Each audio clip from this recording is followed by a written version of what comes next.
Bir ayol bor edi, mayit ayollarni yuvar edi. Kunlardan birida bir mayit ayolni yuvayotganida bu yuvuvchi ayolni qo'li yopishib qoldi mayitaga. U qilishdi bo'lmadi. Vaqt o'tdi, qo'li bilan jasadi bitta o'tib ketdi hali mayit. Shunda mayit ayolni egalari nima qilishiga hayron bo'lishdi. Ayolni tanasidan kesib turib, bu ayolning qo'lini ajratadimi mayitani? Yoki yuvayotgan ayolning qo'li kesiladimi? Mumkin emas, o'likni kesib bo'lmaydi, sochini olib bo'lmaydi, terib bo'lmaydi o'likka. Shunda buni xabarini Imom Molikka yetkazishdi.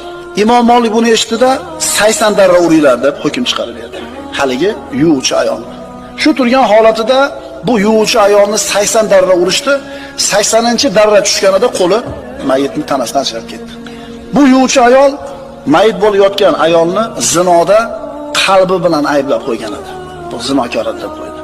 Qatida birodar qalbi bilan g'iybat qilgani uchun javobgar bo'ladigan bo'lsa, tili bilan g'iybat qilsa